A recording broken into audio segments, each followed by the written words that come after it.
Well, hey, what is going on, Liberty fans? My name is Nick Kirby, and welcome to the A Sea of Red live podcast. This is the basketball edition. Our show is presented, as always, by Jason Porter Real Estate, covering all of your residential needs in Lynchburg and beyond, and Ironclad Coffee out of Richmond, Virginia, as well. I am joined once again by my co-host, the Dr. William Matthews. Will, tough loss yesterday, but how are we feeling? All right, we're having a good time. Yeah, I feel fine, especially after the Kennesaw State loss. That helped things out a little bit. A loss never feels good, but just knowing that we're still at the top of the standings, and it still comes down to that matchup against Kennesaw State, made it a better day. Yeah, I'm with you as well on that. We'll get into the games here in just a minute, but coming up on tonight's show, we do have our guy Kyle Rudd checking in here in a few minutes, and then we're also really excited to have Coleman Crawley, really cool guest. He's going to talk about his journey across the country. He's checking out a bunch of mid-major hoops and really cool, putting a lot of love on them and spotlight. I just did an interview with Bobby Bones. Do you know the name Bobby Right, Bones? yeah. So, hopefully we're not too big of a slide down from that, but we're excited to have him on. And rumor is he's going to be coming to Liberty Arena next week. But before we get started, if you are watching tonight on YouTube, please take 2 seconds, hit that like button, and while you're there, subscribe to the ASIA Red channel, posting all kinds of great content, press conferences, all that kind of fun stuff. And the ASIA Red podcast is also available on Apple Podcasts, Spotify, and SoundCloud. Be sure to subscribe there as well. So let's jump into it, Will. The first game was kind of a mixed bag. Liberty against Austin Peay. I mean, they won by 12, so it's hard to be too upset about a double-digit win on the road, but Liberty did allow 47 points in the second half. This ended that famous to me only streak of under 1 point per possession. We'll get into Lipscomb here in a second, but my real quick thoughts on this is if I was more disappointed over the last week, I was more disappointed in the second half against Austin Peay than I was with the Lipscomb game overall. Yeah, I wondered if, anything, because, they went scoreless like the last 6 minutes in that game, and it could have been a lot closer if they had not gotten into the double bonus a little bit earlier. They were still getting to the free throw line.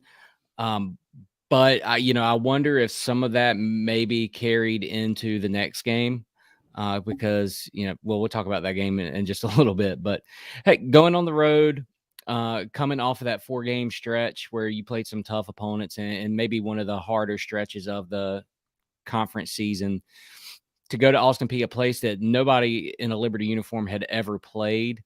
And it looked like a pretty good crowd there. Happy to come out with the double-digit win, but yeah, not too greatly impressed with the second half. It was such a weird game because Liberty was just so dominant defensively in the first half. I think Austin Peay scored like 5 points with the last 11 minutes of the first half. And the second half, it just, and again, I think it's human nature when you're dominating a team like that to, maybe let up a little bit. And I don't know if it leaked into the next game or not. I will say, and we're going to play a little bit of his press conference here a little later. Ritchie McKay was way more. I want to use the right word here. It was way more seemed more frustrated after the Austin Peay win than the Lipscomb loss. So kind of matched that. But anyways, Lipscomb 69-64 winners over Liberty. It was just one of those games where, the shots weren't falling. McGee and Rowe combined to go 10 for 30. That's not going to happen very often. And the weirdest stat in this game was Liberty was only 13 of 29 inside the arc, and that's one of Liberty's strong shoots. They're top 20 in the nation in 2-point field goals. I don't know. My biggest takeaway from this game is it's really, really important to get home court advantage in the ASUN tournament because it feels like this type of performance is not going to happen often from Liberty, but if it does happen, it's probably going to be on the road. Yeah, I think Lipscomb probably played one of their better games. I mean, Boyd and I can't think of his name right now, but they just got on a roll, and Boyd was just shooting lights out from three. It took maybe one of their best efforts of the year and one of Liberty's worst efforts to only squeak out a 5-point win. You see that the 18.7% turnover rate, that was one thing that they had really cleaned up, and it kind of came back a little bit and got them in this game, and that did not help any. Yeah, I don't think Liberty played terrible in this game by any means. They did actually play they played really good defense down the stretch to kind of give themselves a chance. Yeah. Just couldn't hit that bucket to kind of to draw even or to put more pressure on Lipscomb. But how about Colin Porter, man?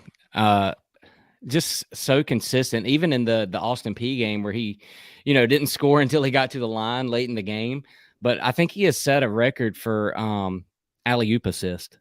I don't know what the Liberty record is, but he's in there for that. It's fun to watch.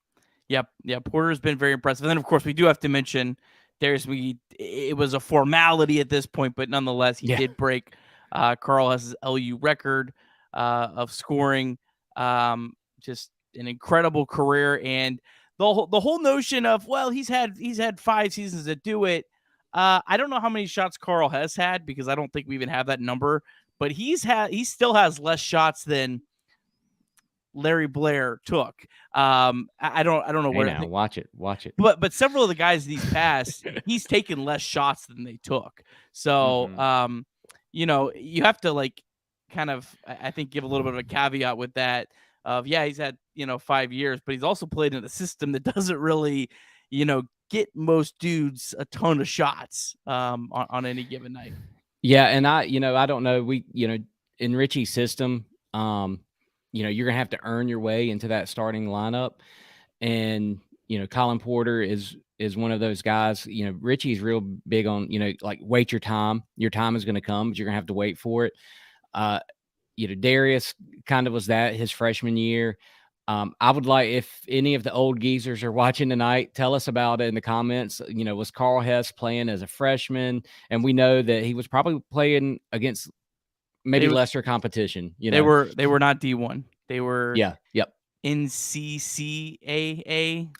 the double C, and then I think they moved up to Division II his senior year. So and not to take away from anything that Carl Hess has done, but don't come after us, Carl.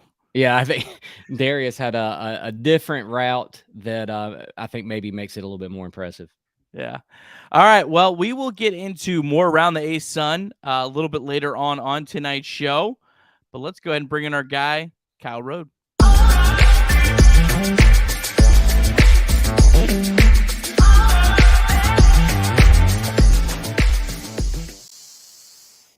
All right, we are joined now by Kyle Rode and Jason Porter, proud sponsor of the ASOR. I hope he's a proud sponsor. I guess I should ask him that. But Jason, how are we doing tonight? I'm good, guys. How are y'all doing? Doing well. All right, Jason, take it away. Indeed, still a proud sponsor, I promise you. So good to see you guys tonight. Kyle, I hate to go glass half empty, but you know how it always works out. Usually when we start talking about stuff, you heard the guys talking about the Lipscomb game earlier, and nothing really to add to that. I think I would just ask you, it seemed like, especially in the second half, Lipscomb pretty much played out of their mind. One of the better games it seems like they've had. As you guys look back, I know it was a short film study probably to just look back and see what you needed to sort of clean up. Did anything jump out to you? Anything that you specifically kind of felt off? I know in looking at the stats, the bench points were down. I think only about 16 points from the guys off the bench, which is unusual.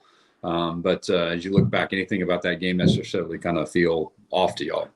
Yeah, 100%, man. I think anytime you play a good team on the road, the margin of error shrinks, and we felt like we kind of beat ourselves a little bit. I think we had too many turnovers in the first half, had some great looks at the rim, and from three, just didn't go down for us. And at the same time, they hit some big shots when it mattered, and you got to give them credit. They played really well, executed their game plan, and wasn't our best effort. So kind of disappointed about that. But at the same time, man, like not the last game of the season. We got a big week in front of us, man. And we're going to take it one day at a time and get better tomorrow at practice.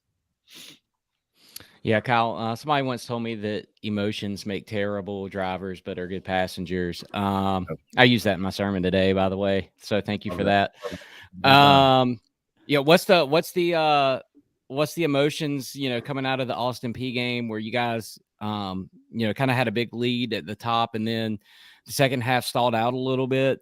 Were you guys just happy to get away from there with a win? And I know you guys had never played there before. And then, what is the atmosphere in the locker room like after like a tough road loss like Lipscomb?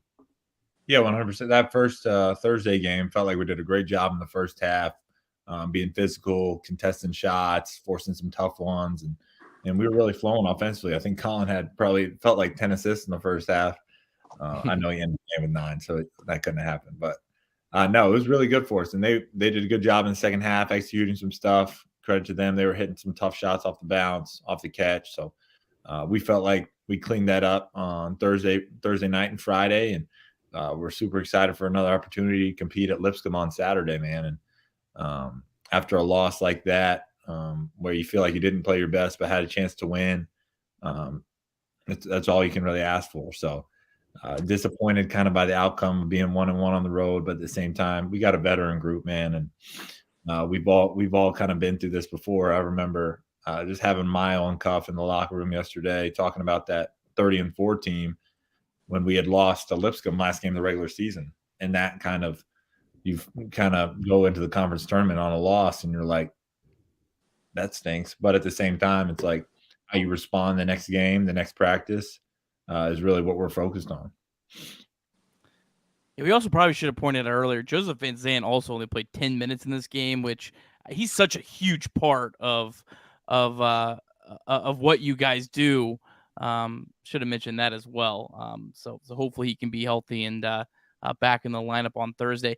Kyle, did you kind of get the same sense that I did, maybe where, home court advantage in the ASUN tournament is really big, because it feels like these games when you guys have had like the off games, feels like they're more often than not on the road versus at home. Yeah, I think it's super indicative when you look at people's records, right? Like I think Lipscomb's 1 loss at home on the season. Think about Jacksonville's home court win streak that they had, and we feel like we have the best fans in the conference in Liberty Arena when that thing's packed out. And coach says it all the time: a good home court advantage is good for 6 points in a game. And so whether that's true or not, you definitely love playing at home more than you do on the road. But at the same time, we feel like we're a tough team, man, and wherever we got to win, that's where we got to win. So hopefully it's Liberty Arena, but at the same time, if we got to go to somebody else's place and get a win, we feel like we can do that as well. Now, Will, there was another Coach McKay quote. I'm interested to see how you may work that one into a sermon. That may be a little tougher. Yeah. 6 extra bodies on Sunday morning. I don't know. But anyway, Kyle, with Eastern Kentucky coming in, I know we don't harp on the whole revenge game thing, but obviously they put together a pretty good scout on y'all last time that caused a little bit of havoc and shooting 4-23 from threes, which, again, very uncharacteristic of us, and we'll kind of have those type of games. But just curious, thankfully the loss side of the game film was a whole lot thinner than the win side of the game film. But how do you guys break that down? Do you go back and look at what opponents have done that have kind of tripped you up and made some corrections that are not obvious, or how do y'all break that down? Yeah, I think that's kind of the best part about playing on teams twice in the conference is the first time we were on the road, like you said, at EKU, and then you get a chance to play them at home in front of your fans again. And we got a tough one on Thursday night against Bellarmine as well. So we're definitely not overlooking that whatsoever. We know how solid they are, and excited about that opportunity. But yeah, no, I think our coaching staff does an unbelievable job of in-game adjustments, after-game adjustments, and sometimes on those quick turns where your prep Thursday to Saturday is only one day. They're elite, man. So trust them for sure, and super excited for both opportunities this week. Cal, you kind of got right into what my next question was going to be, but you got a rematch with Bellarmine.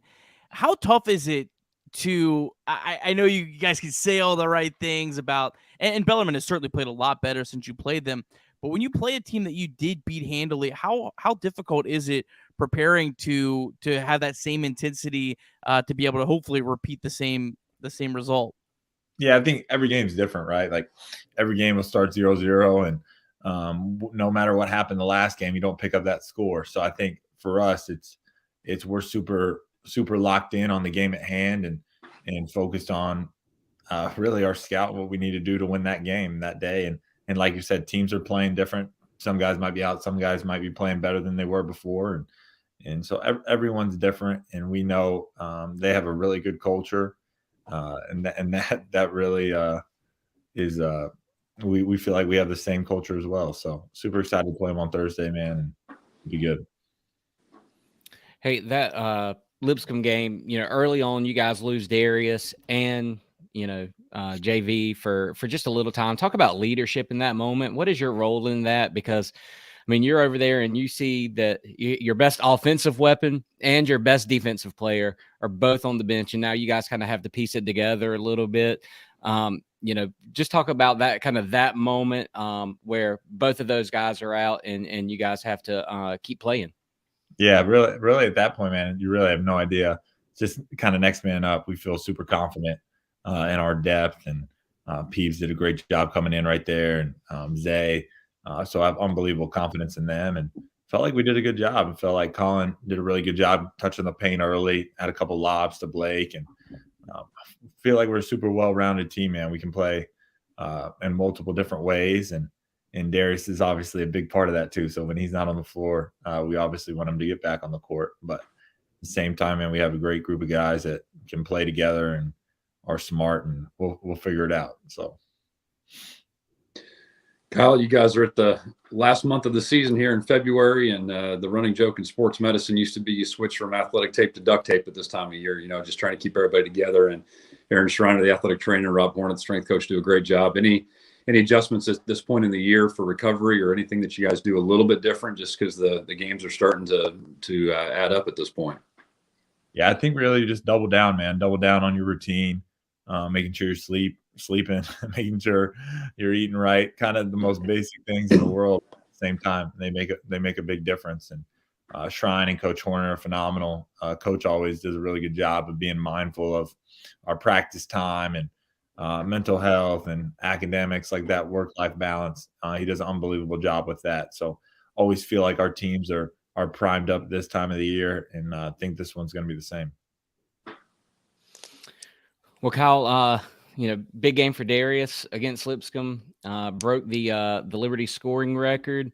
Were you guys aware of that, as Chad asked? And have you ever had any interactions with Carl Hess? Has he been around the program since you've been there at all, or what is your thoughts on him? Yeah, no. So Coach actually told us kind of before the game, like, hey, Darius is, I think it was 9 or something points away. So we were all super excited for him. And the coolest thing about Darius was, like, you never know, he's about to break the scoring record for the school history. He's so humble, and he's done an unbelievable job of handling all that, man. Like, he's truly been one of the best teammates I've got the opportunity to play with. And in the game, honestly, I didn't even know what shot it was until I saw it on Instagram or something after the game. And so that was pretty wild. And then no, I haven't got to meet Carl yet. I've heard he's a great guy. Just heard some unbelievable stories about him, man. And so I haven't had the opportunity to meet him. All right. Well, very good. Well, Kyle, we really appreciate your time. 2 big home games coming up this week. We're rooting for you guys to take care of business, and you guys still have everything right in front of you. Still control your own destiny. And this is still a really, really, really good team. We're excited to see the rest of the season. Big time, man. Let's sell them out. Yep. All right. Thanks, Kyle. Thanks, Kyle. Good luck. All right, Jason, wanted to ask you about new construction of a home. What are maybe some of like the pros and cons with that? Yeah, new construction is always a lot of fun to talk about. It's a challenging endeavor, and people kind of need to be prepared for that. I've got 2 clients in the middle of it right now, and myself and our family actually just went through over the summertime. So we've not only having walked through it, we have experienced it personally ourselves. I would say a couple of things.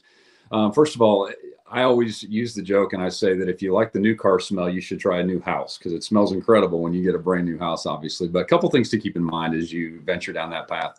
The first thing is, right now, even post-pandemic and the sort of the building cycle we're in now, you need time. So if you're in a crunch to buy something, if you need to be in somewhere 3 months or 6 months or whatever, new construction may not be the best bet, just because of the unforeseen of what could come up. So you need to have time on your side if you're considering new construction.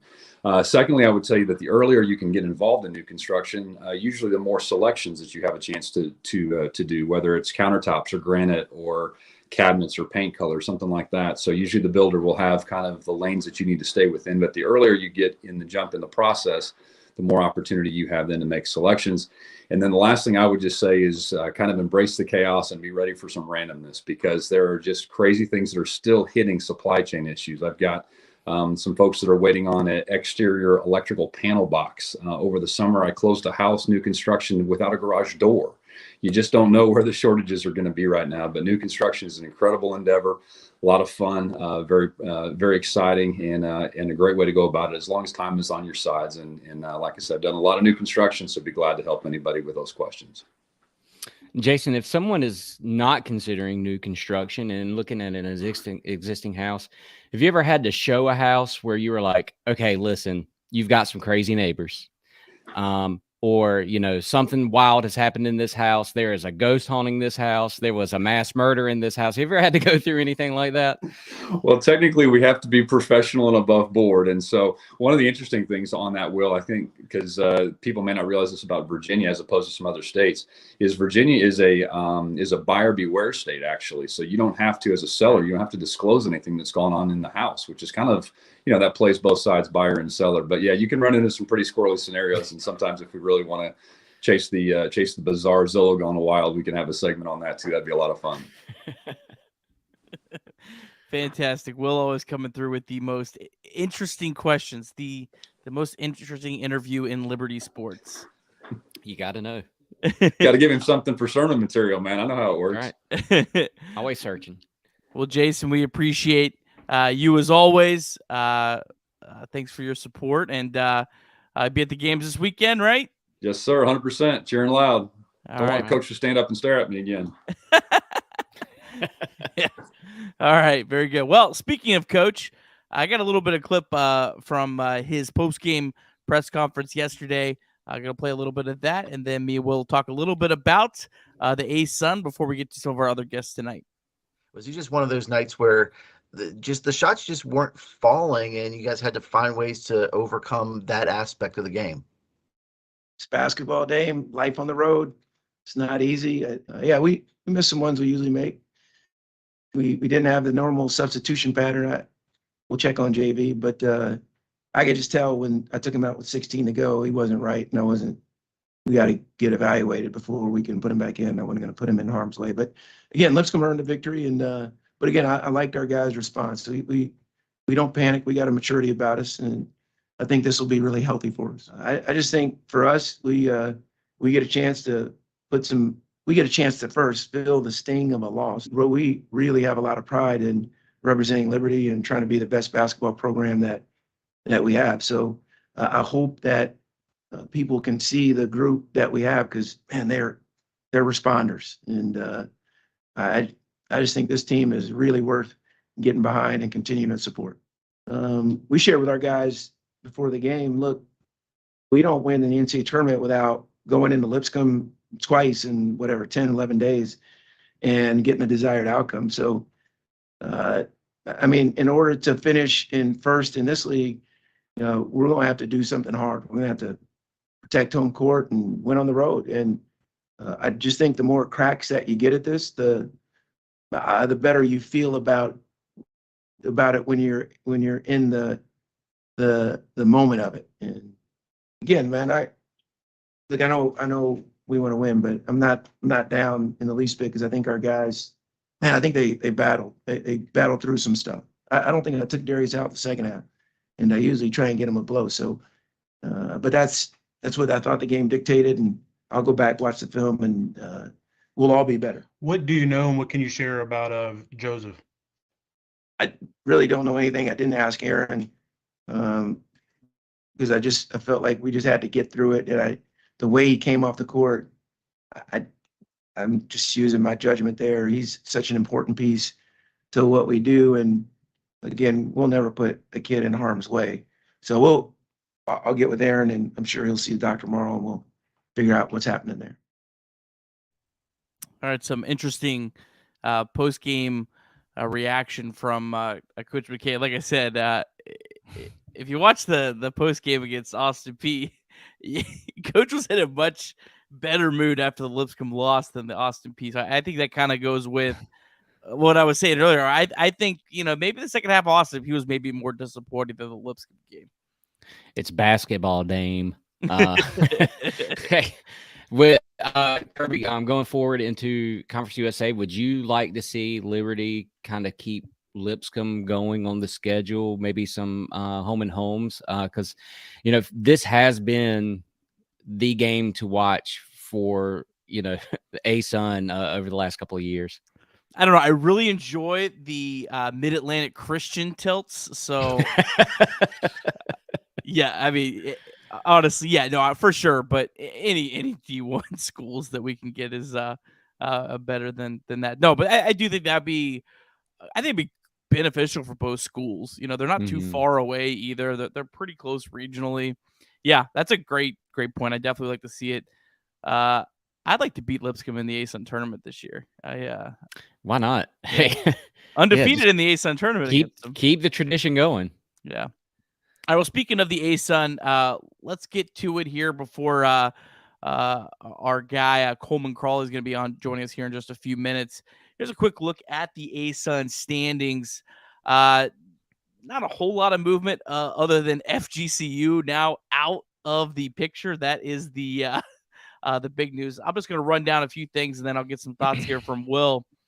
Kennesaw, they had a wild week. They won in double overtime against Bellarmine, but then they lost by 3 against EKU to keep them even with Liberty. And, of course, it's all going to come down to that game. We'll talk about it in a minute.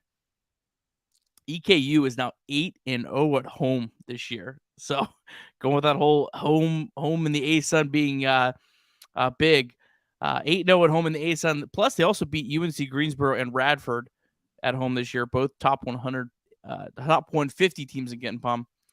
Stetson had lost 4 of 5, but they took care of business at home this weekend against North Alabama and Central Arkansas. Lipscomb, they're 6-1 at home in the ASUN. Their only loss was their first game of the year to Stetson in overtime. North Florida swept Jacksonville. And then, like we said, Florida Gulf Coast, I just have no idea what to make about them. Got swept by Central Arkansas and North Alabama at home. They've lost 5 straight. And poor Austin Peay has lost 8 in a row. Will, any thoughts about the ASUN? Yeah, Florida Gulf Coast, man, they are falling fast, not even in the tournament. None of the games yesterday really surprised me in the outcomes. I watched a little bit of Kennesaw after the Liberty game and watched a little bit of Jacksonville State and Bellarmine as well. Watched a little bit of Austin Peay and Queens. Nothing really surprised me. Even the Eastern Kentucky. I mean, we've been saying, hey, Liberty, every year they're going to lose, some of these conference games that, maybe you don't expect. And if you go back to even the team that made it to the NCAA tournament and to the round of 32, they lost some key games going down the stretch. And so you kind of think, well, if Liberty's going to lose some of those games, surely Kennesaw State may lose some of those games as well. So Eastern Kentucky, they're feeling it right now. Maybe a little bit of a dangerous team going into this final stretch. But, at one point we thought, well, hey, Liberty might be pulling away from the pack here, but only 2 games separate Liberty and Eastern Kentucky now. Yeah,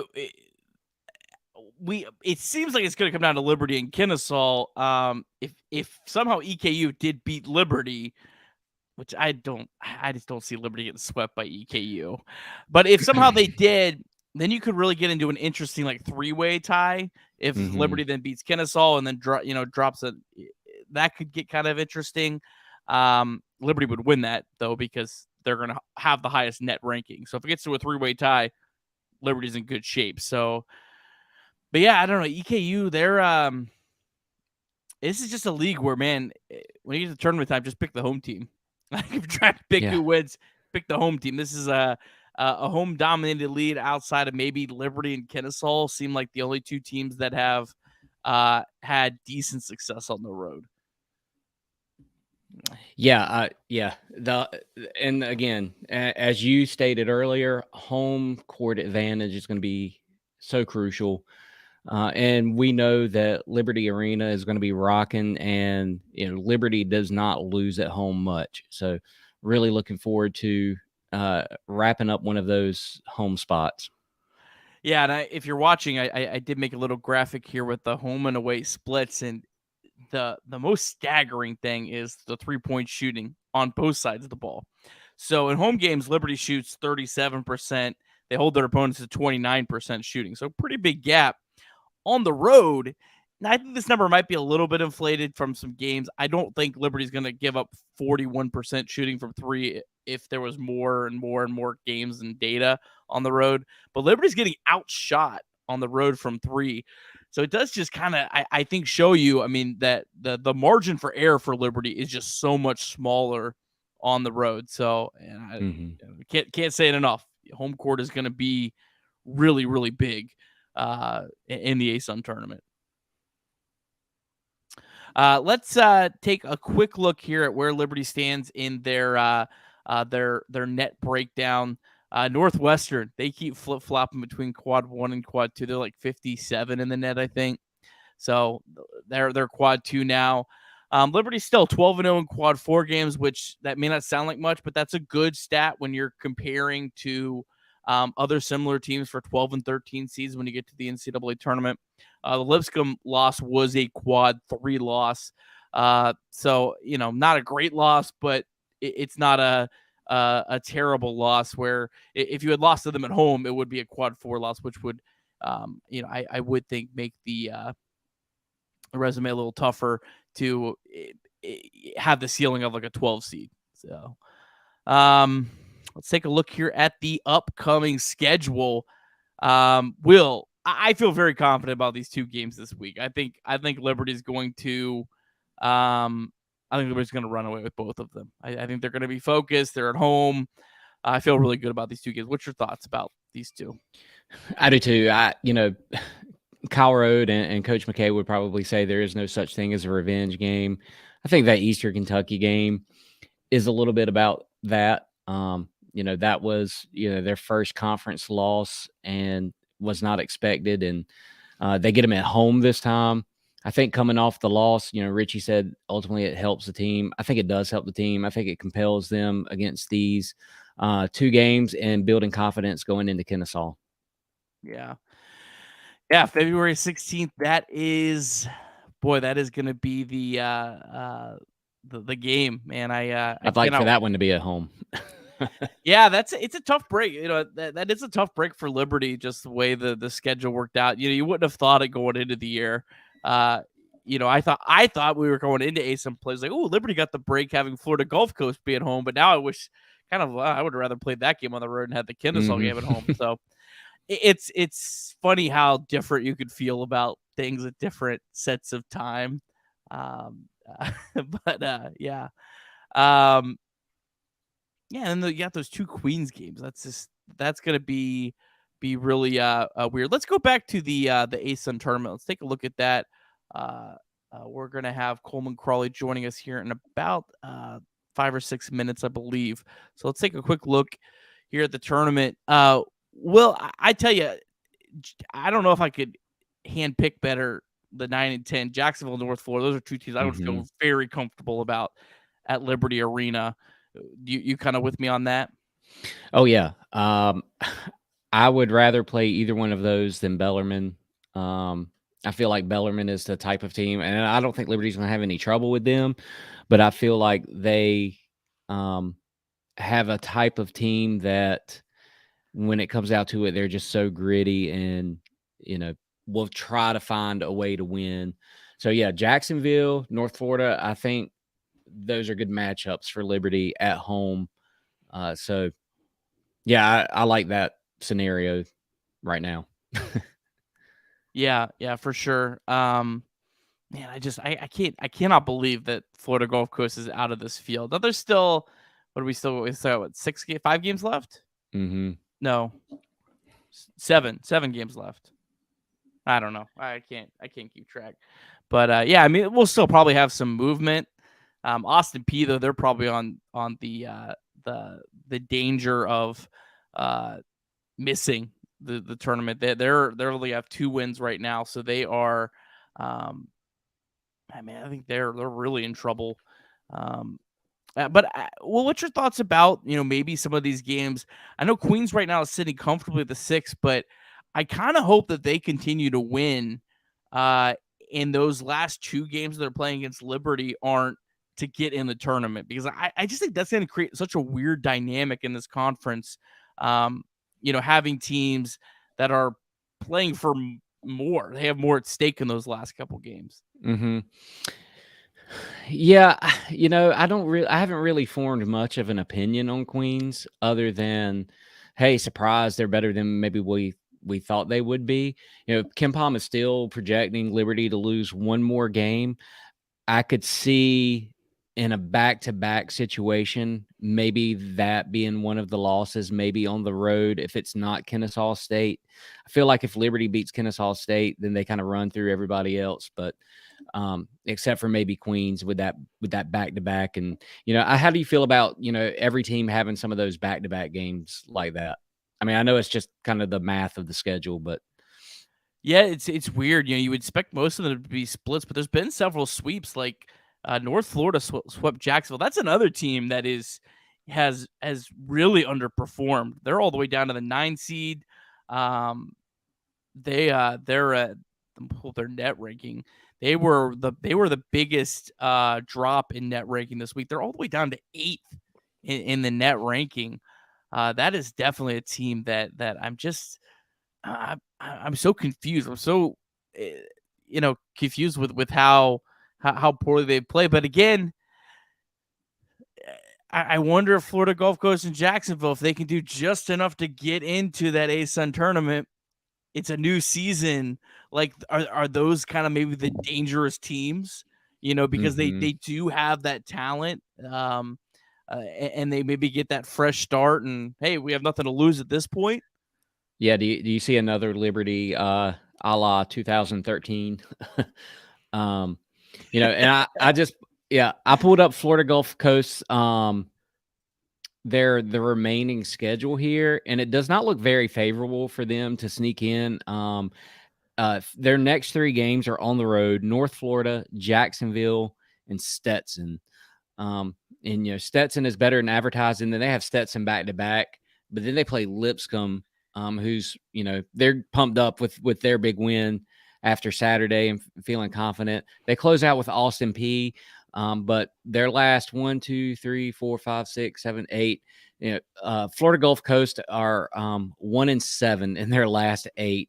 So falling quickly for a team that we thought earlier in the year they would be at the top of the standings. But that is still one team that, hey, if they sneak in and they get that new season, are they going to be one of those teams that could make a run? Yeah, that's a great point, Will, on Florida Gulf Coast. I was looking at their schedule last night, too. I mean, outside of that Austin Peay game, well, even Austin Peay with the way they're playing, but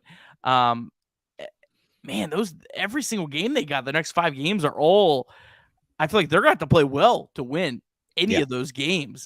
So, man, I wonder I don't know what's going on there. I really don't. That team won at USC to start the year. Like, how does this happen? Yeah, basketball is a crazy game, and yeah, they definitely would be a very interesting team if they are able to sneak into the tournament. Yeah, and Kennesaw, they're coming up this week. Their back-to-back game is Jacksonville State. Feel pretty confident in Kennesaw's ability to come into that Liberty game at home, without any more losses than what they already have. And they finish out with Queens, North Alabama, and Central Arkansas. So kind of feel like they got maybe the easier schedule at the end of the season. Yeah, Kennesaw too. They're one thing that's really impressed me with them is how good of a rebounding team they are. They play just a very physical brand of basketball. They get a lot of offensive rebounds. Man, Liberty's gonna have a tough game with that. I know we feel confident, and I do feel confident. But man, that game is just gonna be it's gonna be a really tough for sure. All right, well, let's we're gonna take a quick break. We're gonna have a quick word from Ironclad Coffee, and we'll be back here in just a moment. Virginia's best and most flames-friendly coffee comes from Ironclad Coffee Roasters. Ironclad roasts and serves up their beautiful beans at 2 cafes in Richmond, but you can enjoy their crafted roasted specialty beans from anywhere in the country by visiting www.ironcladcoffee.com. Place your order there, and it'll be roasted to your order and shipped out directly to your doorstep. Whenever you find yourself in the Commonwealth, pay them a visit at their 2 cafes in the Richmond area. Ironclad's owners, the O'Rourke family, are proud Flames Club members and are pleased to sponsor these podcasts by Sea Red. Hop on over to their website at www.ironcladcoffee.com now to get Virginia's best specialty coffee headed your way. All right. While we're waiting for Coleman to join us, let's take a look real quick at a quick recap of our picks from last week. The boys all did bad. And, I mean, it's pretty much all because Liberty didn't cover in both games. That we all except our guy Chad. Chad faded Liberty against Austin Peay, and we all made fun of him.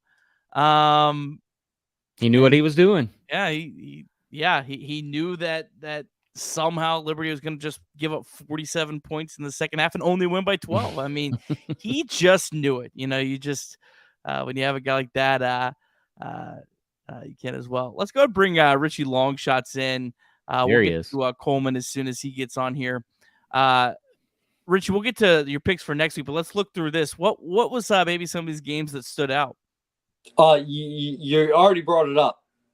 The Austin Peay Liberty game, covering the whole time.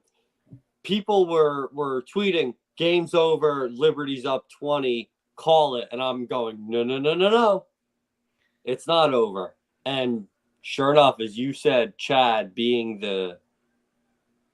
I'm not even going to say it, the guy landed on Austin Peay plus 13 for them to win by 12 was just, there was a select group on Twitter that knew what happened, that had Liberty minus, it ended up like 16 and a half. What did it end up at, Nick? The line before the game? When the game went off. I think it was right? I think it was 16 and a half. It really got bet up for sure. And for it to end the way that it did was just incredible. Just you knew it was coming and you couldn't stop it. And that's when I knew this week was not going to go well. Obviously, again, whenever we all take a game, whenever we have the same side, Liberty Lipscomb, over.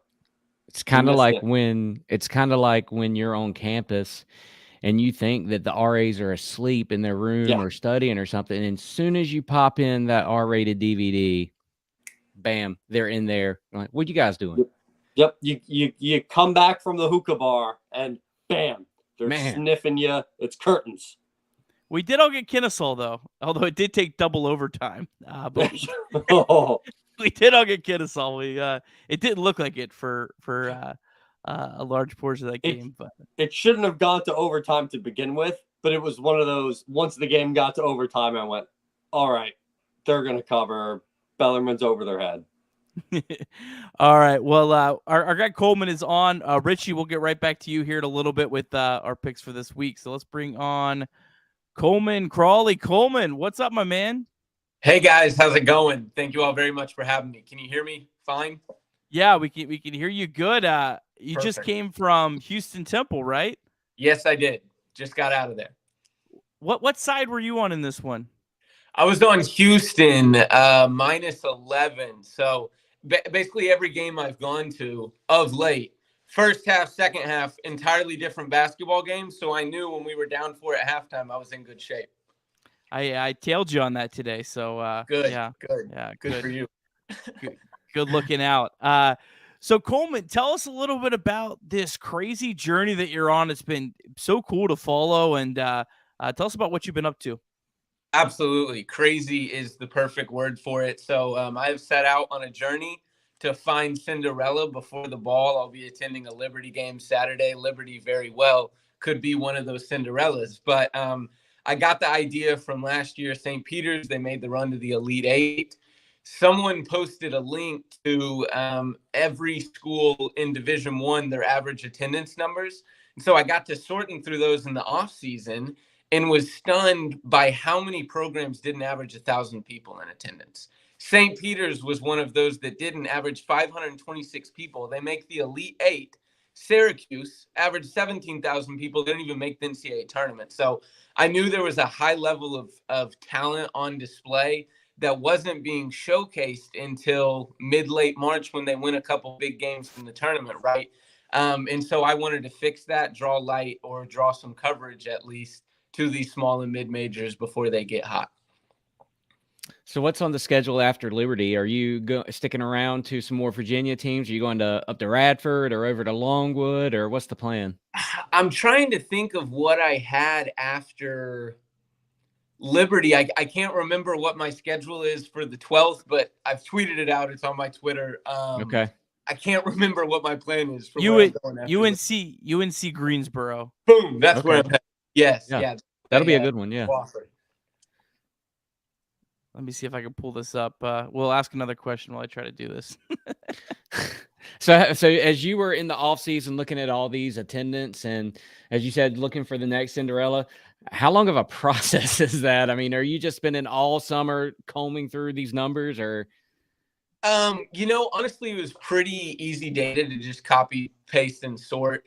But yeah, the hardest part, I would say, of my preparation of my binder was the atlas that I made for myself. So every day from the 28th until Selection Sunday, I highlighted on an atlas map a yellow dot on every city that a game was being played for that day. So Thursdays, Saturdays, it's very easy to find a game, right? But Monday, Fridays, Sundays, that's a little bit more difficult. And so I knew I would have to be heading in the right direction of where games are being played Friday, Monday, in order to not miss any games. I was going to try to get to a game every single day if possible. So that's kind of why I've been in the Northeast for so much of January, but going to try to get to the Midwest, South a little bit in February. So you quit your job to do this. Tell us about that. Yes. Yeah. My boss looked at me crazy when I told him in late December, just before Christmas, about this insane idea that I have. But I think he saw the passion in my voice and my face, that I was absolutely going to pursue it. He was gracious enough to give me 3 weeks, basically, of vacation, to where if I get out there and it's not picking up any traction, I could come back and be like, hey, boss, I plan on still working here as long as I was committed. But got enough traction in those 3 weeks to where I was like, okay, I hope I can land something full-time in this by March. So decided to keep pursuing it. Nice. So funny story, when I was a kid and I would go over to my grandma's house, I was so bored, nothing to do. I would look through her newspapers and look at the scores of not just, I grew up in North Carolina, so not just like the ACC teams, but I would look at mid-major teams, like teams I had never heard of, Liberty being one of those back in the day. And I would sit there and be like, okay, based off of records, based off of scores, and I would draw out my own bracketology. Were you a nerd kid like that, like I was, or? Absolutely was a nerd with numbers, and you combine numbers, gambling spreads, right, with my competitiveness, and it was a match made in heaven. Maybe for Vegas, I guess it's heaven, but not for me this year. So yeah, I was without a doubt a nerd like that, to where I was grinding through newspapers and things of that nature, just anything I could do to watch more college basketball or at least see the status of the standings, right? So Coleman, what's maybe one of the cooler atmospheres that you've been to so far? Maybe one that you wouldn't think. I know you've been up in my neck of the woods up here in Mac country. What's one you've been to that's been really cool? I would definitely say Dayton was the best. That's probably one that you would expect, though. VCU was second best. One that you might not expect, North Carolina A&T, HBCU in Greensboro. Watch them play Towson. Towson, I think, is absolutely a Cinderella candidate, even with Charleston in that conference. It was an incredible atmosphere, sold out, packed. It's basically a party between every TV timeout and halftime, at least at North Carolina A&T. And so that made all 2 hours a blast, not just what I was watching on the floor. North Carolina A&T was an awesome experience. I actually saw North Carolina A&T play Liberty in Dayton back in 2013. Yeah, they've got a great band. It was in the first four. Yeah. No, Dayton, God, they absolutely deserve that first four, the way that town supports basketball. Yeah, they're really cool with that whole event. It's always packed out because, I mean, look, it's like 2 days after the selection show. You're not going to get that many fans. I know like St. Mary's was one of the team playing. Matthew Dellavedova was playing at one of the games. And like, how many fans from St. Mary's are going to be able to travel across the country in 2 days? But yeah, the whole place was packed out. It was really cool. Coleman, what do you know about Liberty and Darius McGee? Oh, I know Ritchie McKay has done an incredible job with this program over the last half decade. I mean, you all have basically been running the ASUN. When you got a player like a Darius McGee that averages 20 a game, right, that just puts so much pressure on a defense. And, it's a matchup that you're probably not wanting to draw if you're that 4 seed, 5 seed, right, waiting on Selection Sunday, because you may not have the best player on the floor. And if Darius just goes off that night is better than you are, even with great defense, it might be enough to knock you off, send you home early. So I have been following Liberty over the last few years and got the utmost respect for what Coach McKay is doing. Yeah. Coleman, when you go to these games, do you get to spend much time in the city? Or is it just next flight out, got to go? Or do you get in your car and go, or do you get to like a chance to kind of visit the campus and meet some of the people and things like that? At some places I have been able to visit the campus, meet some people. East Tennessee State gave me an incredible experience and tour around their beautiful campus in Johnson City. But for the most part, I'm having to get back to my hotel to either edit my content, plan my future days. Like right now for tomorrow, I need to be putting out bracketology. So I'll be deep diving into that, to where I'm spending so much time on what's next or what's right there in front of me that I'm not getting a lot of time to spend in these cities or on these campuses. Would love for that to change a little bit if I was able to do this in a full-time capacity and get other aspects that maybe people that aren't even interested in college basketball would be interested in. You went to 2 games in one on a Friday night the other day, didn't you? Cleveland State and Akron? Yeah, Kent State, Buffalo. So, yeah, that was just about a 45-minute drive, able to get over there for the second half. But when geographically it's possible, I try to get every doubleheader I can. Nice.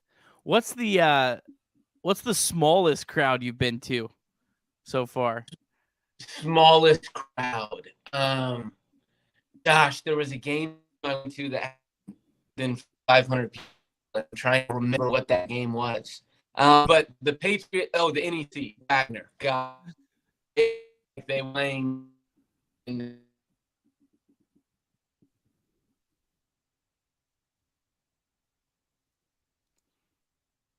the NEC broke him. Yep, Wagner did the job.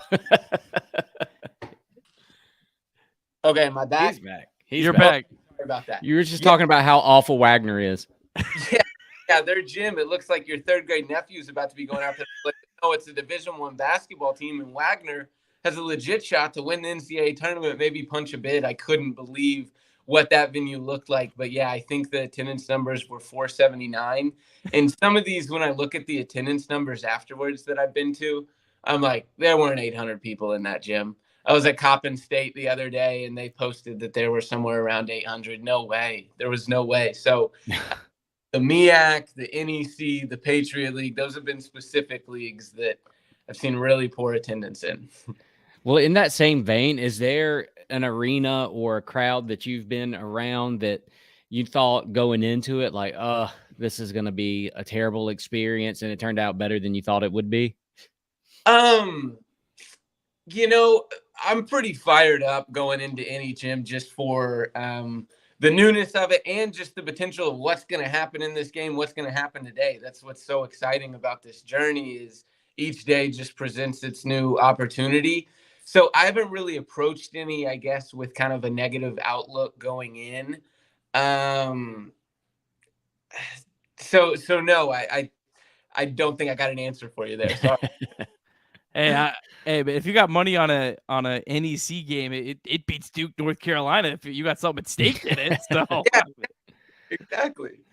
Cole, before we get you out of here, give us a tip, because you are at Sharp Shot Select.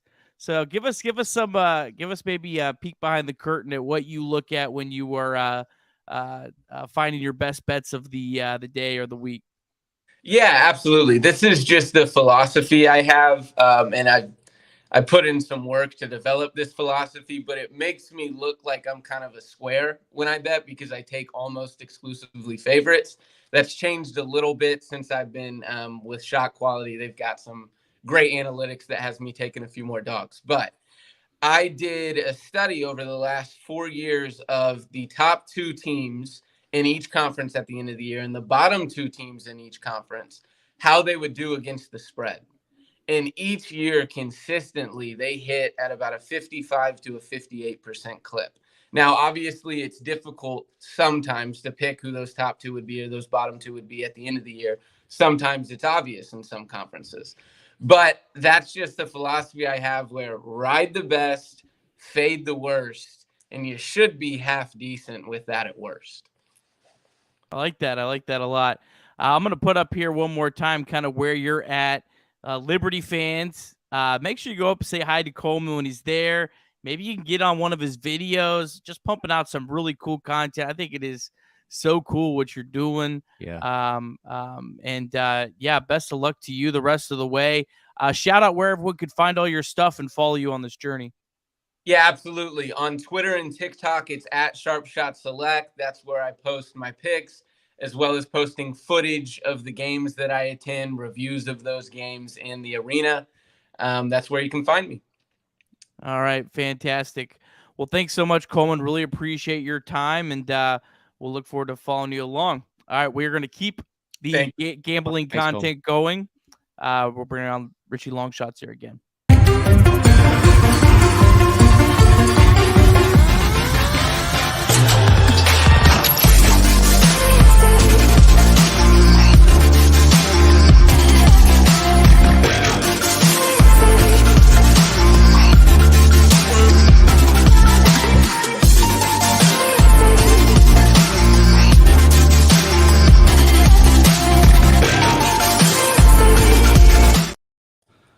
Ritchie Longshot, man. This is wow. This is a real gambling episode. This might. We have to. I have to ask forgiveness after this one. Oh, probably. How great was Coleman last segment? That was awesome. You know, the fact that he is going to be in attendance on Saturday. I'm going to be there as well.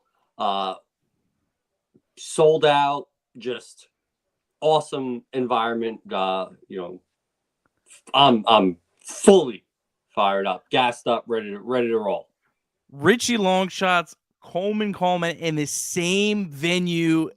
If that's not an electric factory, I don't know what's not. I'm gonna go ask the wife if I can go bolt down to Lynchburg this weekend.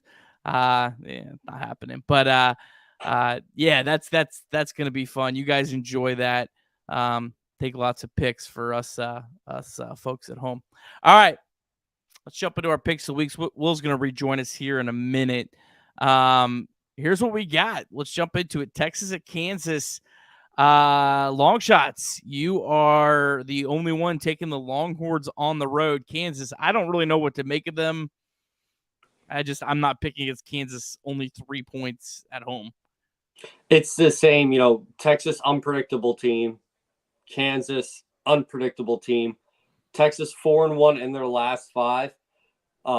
Kansas, they are 6-12 this year as favorites against the spread. So I don't love this game, but I'm just going to play the numbers and Texas in this situation. There was a game last week. We'd have to go look where I was the standalone, picking different from everyone else, and I nailed it. Hopeful I can catch the same lightning in a bottle with this Texas game, but I just it's a fade Kansas situation. They were awful against Iowa State on last night, and I don't know, they're bad. They are not as good as their ranking says they are, in my opinion, at least. Yeah, if you notice my picks, I'm going all home teams. I think I only picked one road team this whole week. It seems like, I don't know, maybe it's just the ASUN that's kind of blurred my vision. It just feels like teams just aren't winning on the road or even covering on the road. Just seems like it's a near impossible feat. All right, I'm in that same vein. I know UConn's played like poop the last month. I know Marquette's been playing really well, but I mean, I'm only getting 4 points. I'm still going to take UConn. They still got great computer metrics. I'm going to instantly regret it, but I'm taking the Huskies. Yeah, I've been in a fade UConn mode all season. The last few weeks we've had UConn on our cards, and I've just been against them. Marquette 4-1 in their last 5 against the spread, 8-2 in the last 10. UConn 3-3, 3-7 in their last 10 against the spread. So it's one of those. I'm not going to pretend to be a big Marquette guy. This is more of a fade UConn situation type game. Yeah. UConn 6th in KenPom, Marquette 8th. So this is a heck of a matchup.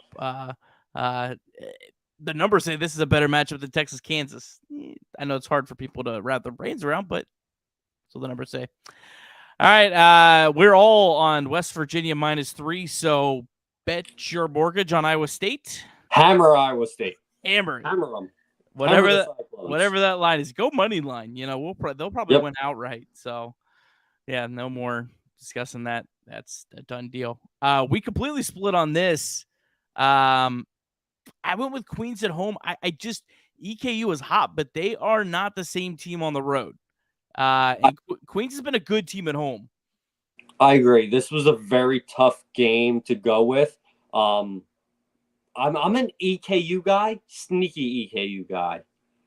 I don't know what it is. I think I believe in them more than the numbers say. They are 6-4 in their last 10 against the spread, and just Queens. Just something about them doesn't move the needle anymore. Early in the season, I was big on Queens, but right now, not a big fan. Also, want to say shout out to you, Nick, for picking games every day of the week, not just. Did I get it this week? You did a great job. This past week, it was just all the games Thursday, all the games Saturday. We have a Monday, a Tuesday, a Wednesday, Thursday, Saturday. So it's good to have a nice spread out slate, not just focused in on 2 days. So very happy that we're gonna have just a random Wednesday game, a random Tuesday game, some Thursday ASUN games, obviously, and then Saturday games to go along with it.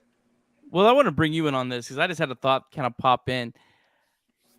EKU feels like a team that's not built for a conference tournament with their style. I don't know if there's any actual data to back that up, but I feel like teams that play a faster tempo, when you get into these tournament games where every possession is so valuable, you kind of want to slow it down. I wonder, they kind of remind me of some of those VMI teams that they actually did slow it down in the tournaments. Yeah. Well, I'm not going back to that, but I don't know. Do you kind of think this is maybe a team that might not be built for a conference tournament? I'm not sure. I do think that when you're playing kind of up tempo, you do run the risk of with nerves in a tournament, making more unforced errors and turnovers. So I don't know. I'm kind of with Ritchie here. Like I maybe I believe in them a little bit more than maybe what the numbers say, but I still go back to the end of the day. Experience in big games. I think Liberty has that over everybody in the conference tournament right now. So I would just lean on that a little bit more. Right into that same vein is our next game. The only road team that I picked this week, Stetson +1. We're all across the board on this, so hammer Jacksonville. But Stetson, on the other hand, I think is a sneaky team in the ASUN tournament because they're an elite offensive team, but they play very slow. So when they're like a game with Liberty, there's not a lot of possessions. So if Liberty's, cold shooting, you're not going to get a lot of shots. It's just going to be, and the fewer shots, the more, variance and randomness you can see. So I think Stetson is one of those teams that I could see getting to like a conference tournament final. I would not be shocked if they did make a run, just because I think their style really will help them in the tournament. But I agree. Just watching Stetson, they have a great offense, like you said, efficiently. At home, I think they're a little bit better, but they are 14-7 against the spread this year, which has to be one of the best numbers in the country.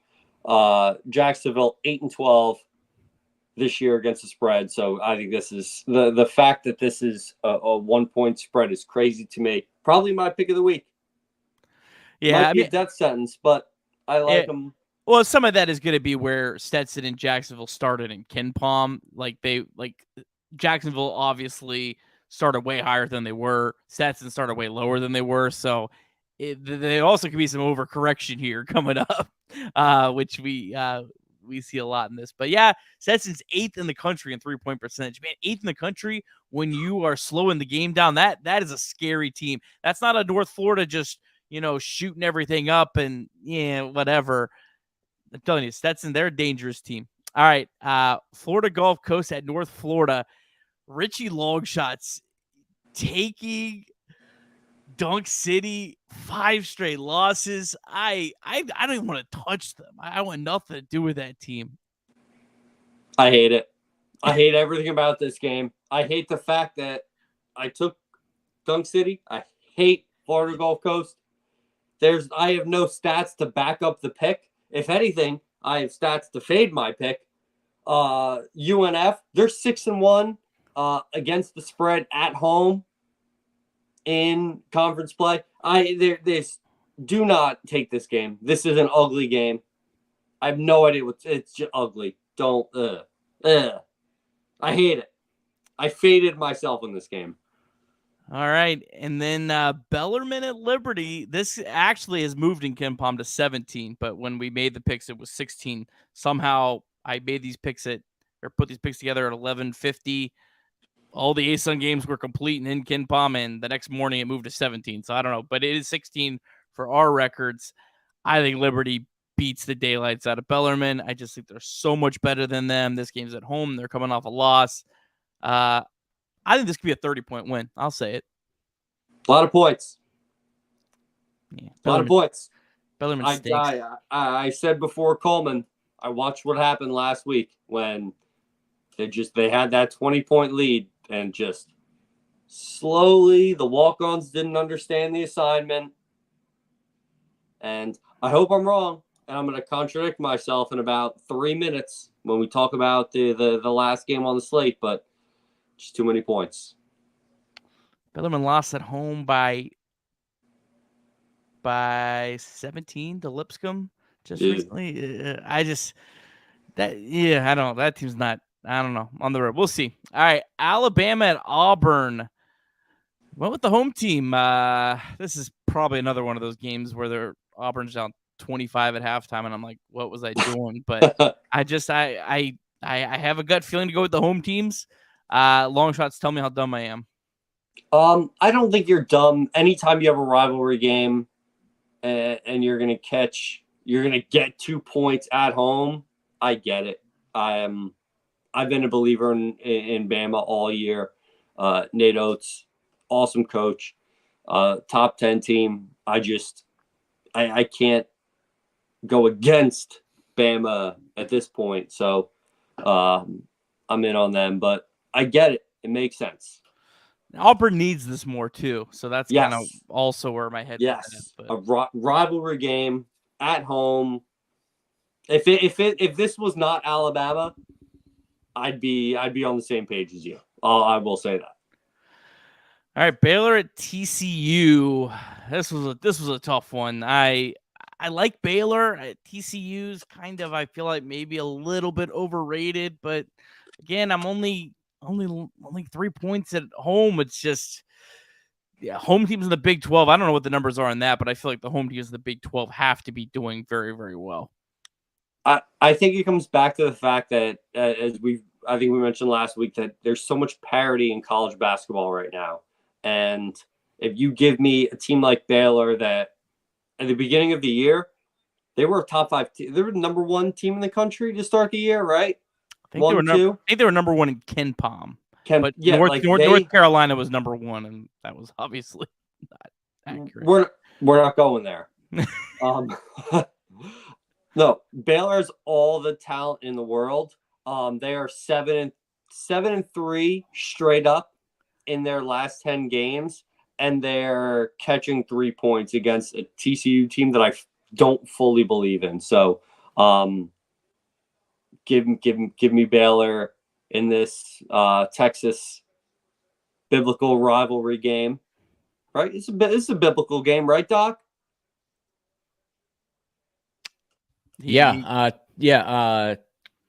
Christian institutions here. Yeah, technically, on paper, they're Christian colleges, but no, I'm just.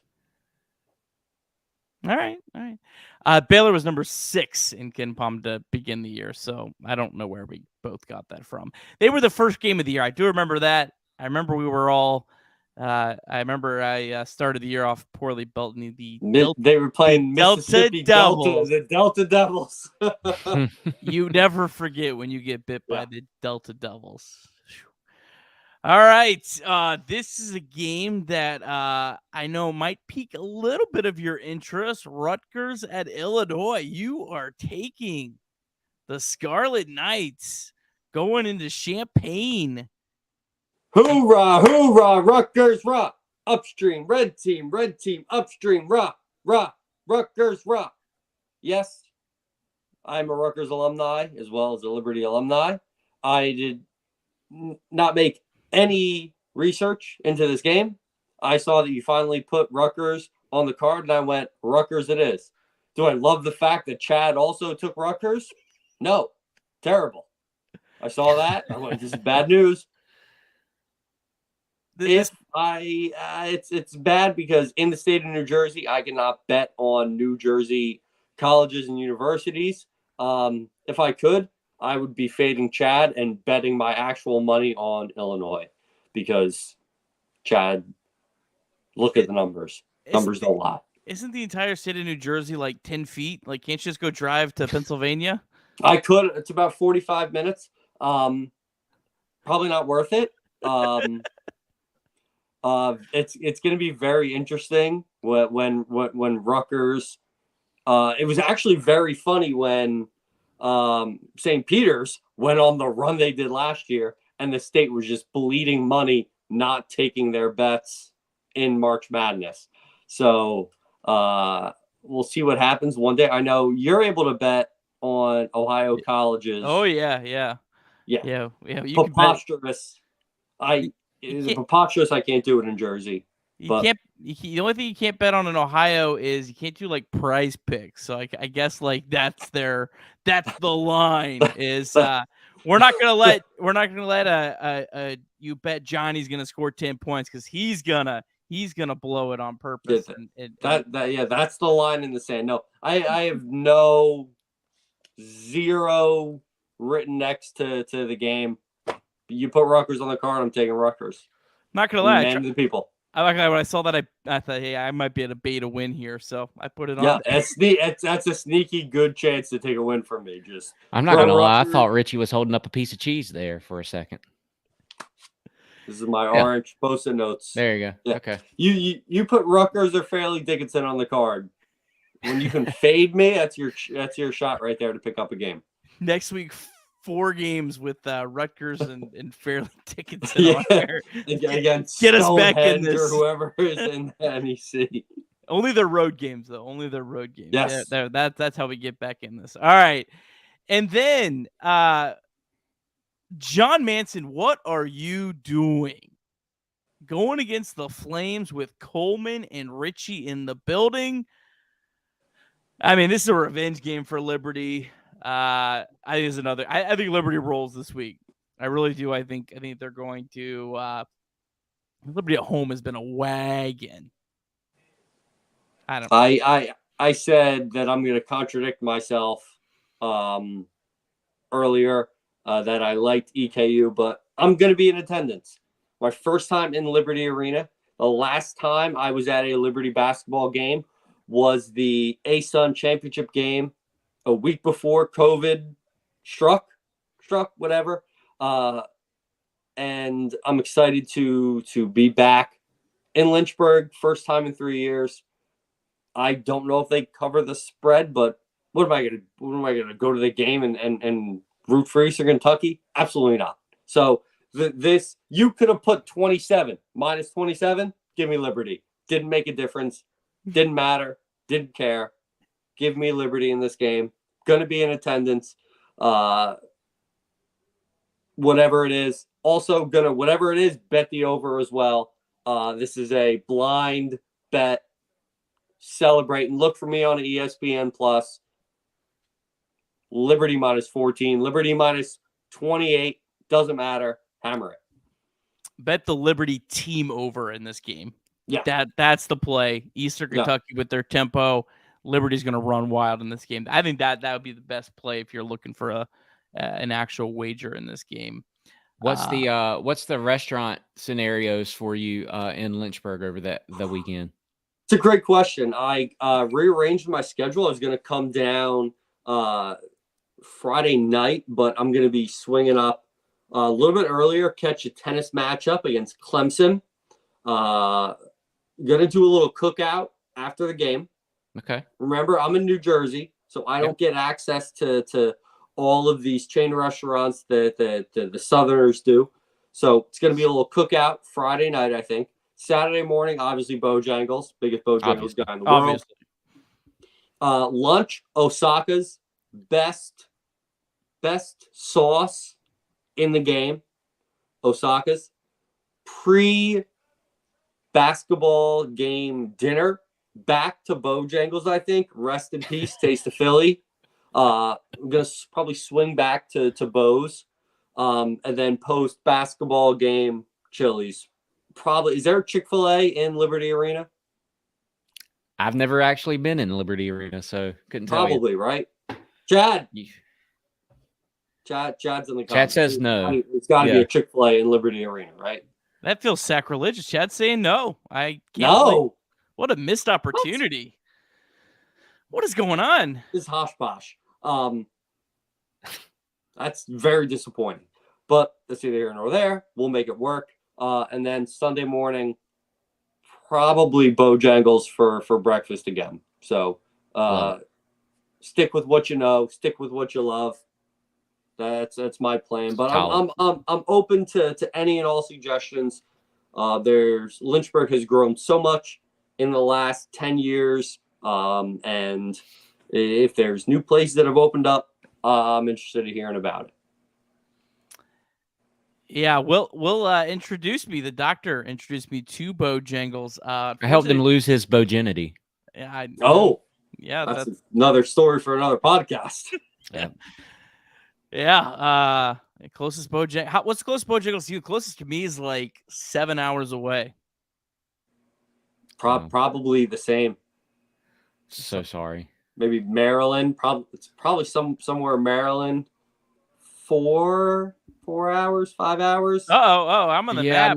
You got one. There's Reading, Pennsylvania. Oh, makes sense. All right. They are opening some Bojangles up in North Jersey. So once those get finalized, it's going to be about an hour and a half, 2 hour trip. It's a whole nother ball game. But until they have finalized that, I'm without a Bose. well, I will tell you, I don't know when the last time you went to a Bojangles is, but they do not make Bo sauce anymore, which is I know. I was tragedy. Livid. Yeah. I was at the Liberty Wake Forest football game. Oh, and yeah. When I landed, I took an Uber straight to a Bojangles. I was like, Bowberry biscuit, Cajun flay biscuit combo, seasoned fries, and Bo sauce. And they went, we don't do the Bo sauce anymore. Distraught. Tragedy has struck. Well, Ritchie Longshots, we hope that you enjoy your trip to Lynchburg to see the highest rated Liberty basketball team in history and KenPom and in the net. Hope you have a great time.